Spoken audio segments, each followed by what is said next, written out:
சிறப்பு வாய்ந்த சனி பிரதோஷம். சனிக்கிழமையில் வரும் பிரதோஷம் சனி பிரதோஷம் என்று அழைக்கப்படுகிறது.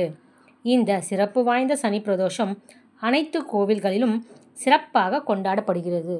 சாதாரண பிரதோஷ வழிபாடு தரும் பலன்கள் போன்று 1000 மடங்கு பலன் தரக்கூடிய இந்த சனி பிரதோஷம்.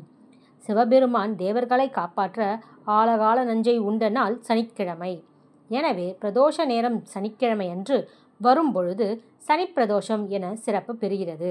இத்தகைய சிறப்பு வாய்ந்த சனி பிரதோஷத்தன்று எவ்வாறு விரதம் இருக்க வேண்டும்? பிரதோஷம் நேரம் என்பது மாலை 4:30 மணி முதல் 6 மணி வரையான நேரமாகும். திரியோததி திதியில்தான் பிரதோஷ வழிபாடு நடைபெறுகிறது. அந்த வகையில் ஒவ்வொரு மாதமும் 2 முறை பிரதோஷ தினம் வரும். ஈசனையும் நந்தியையும் வழிபடும் இந்த தினம் சிறப்புக்குரியது. உலகை காக்கும் பொருட்டு நன்மையை நமக்கு தந்து தீமையான விஷயத்தை சிவபெருமான் ஏற்றுக்கொண்டார். அவர் உண்ட விஷம் உடலில் இறங்காமல் கழுத்திலேயே நின்றது. அதனால் அவரது கழுத்து நீல நிறமாக மாறியது. அதனால் தான் அவர் நீலகண்டர் என்று அழைக்கப்பட்டார். விஷத்தின் வீரியத்தில் சற்று மயங்கி பின்னர் விழிந்து நந்தியின் 2 கொம்புகளுக்கு இடையே நடனமாடிய நேரத்தை தான் நாம் பிரதோஷம் நேரமாக குறித்து வழிபாடு செய்கிறோம். 11ஆம் பிறையாகிய ஏகாதேசியில் ஈசன் விஷம் உண்டார். 12ஆம் பிறையாகிய துவாதிசியில் தேவர்களுக்கு காட்சி தந்தார். 13ஆம் பிறையாகிய திரியோதசி அன்று மாலை பிரதோஷ காலத்தில் நடனம் புரிந்தார். இந்த நிகழ்வு நடந்து ஒரு சனிக்கிழமை என்பதால் சனிக்கிழமையில் வரும் பிரதோஷம் மிகவும் சிறப்புக்குரியதாக பார்க்கப்படுகிறது. பிரதோஷ தினத்தில் அதிகாலையில் நீராடி திருநீரும் அணிந்து நமச்சிவாயா என்னும் பஞ்சாட்சர மந்திரத்தை ஓதியபடியே உபவாசம் இருக்க வேண்டும். அன்று காலை முதல் பிரதோஷம் முடியும் வரை உணவை தவிர்த்து பிரதோஷ தரிசனம் முடிந்து பிரசாதம் உண்டு விரதம் முடிக்க வேண்டும். பின்னர் இரவு உணவு சாப்பிடலாம். பிரதோஷ காலத்தில் பார்வதியுடன் கூடிய சந்திரசேகரன் ரிஷப வாகனத்தில் ஆலயத்தை 3 முறை வலம் வருவதை பார்க்கலாம்.